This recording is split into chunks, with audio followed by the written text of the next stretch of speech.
Well, good morning, friends. Welcome to morning meditation for Tuesday, 26th August, 2025, sponsored by the Anglican Orthodox Communion worldwide. The subject of our meditation for today is the salvation of John Newton, the author of Amazing Grace. You know, every storm and every trial that comes into our lives are not necessarily intended for our hurt. They may turn out to be a blessing, as is the case with John Newton. Before we proceed to discuss John Newton, let us read a passage from Psalm 107, verses 23 through 30, one of my favorite sections of the psalm. They that go down to the sea in ships, that do business in great waters, these see the works of the Lord, and his wonders in the deep. For he commandeth, and raiseth the stormy wind, which lifteth up the waves thereof. They mount up to the heaven, they go down again to the depths. Their soul is melted because of trouble. They reel to and fro, and stagger like a drunken man, and are at their wits' end. Then they cry unto the Lord in their trouble, and he bringeth them out of their distresses. He maketh the storm a calm, so that the waves thereof are still. Then are they glad, because they be quiet.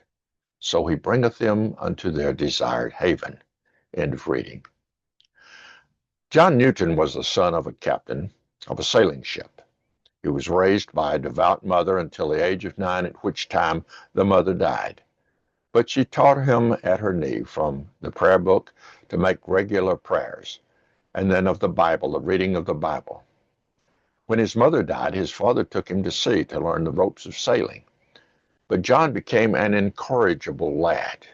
He was captured by the British Navy and forced into sea duty for the Crown. He required severe discipline, yet still persisted in his drunkenness and cursings. Finally, even the British Navy found no use and discharged him. Newton became the captain of a slaving ship.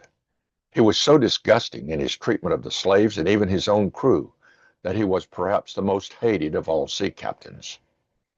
Eventually, Newton was captured and made a slave himself in the Horn of Africa.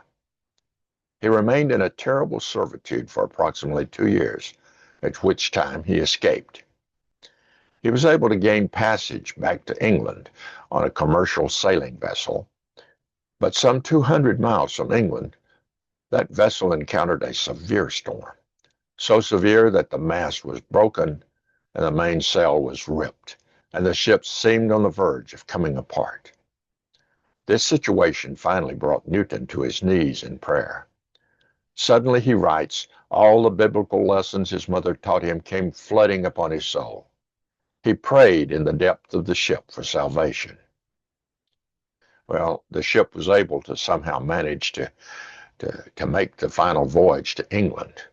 Upon reaching safe ground, Newton determined to preach the gospel and did so for the remainder of his life. He was very influential as well in assisting Wilberforce to have slavery outlawed in the British Empire. Newton became the minister of the church at Olney, and while there wrote some 900 hymns. But the most popular of them all was Amazing Grace, played to an African pentatonic 5-note scale. It is surmised that Newton may have heard the slaves singing in the galley this African tune in their native tongues. Please note that the storm at sea was a terrifying experience, but the most valuable in the life of Newton to bring him to the throne of mercy and grace of the Lord. Perhaps we should light a candle at such times rather than curse the darkness, my friends. God bless you, and have a blessed day in the Lord.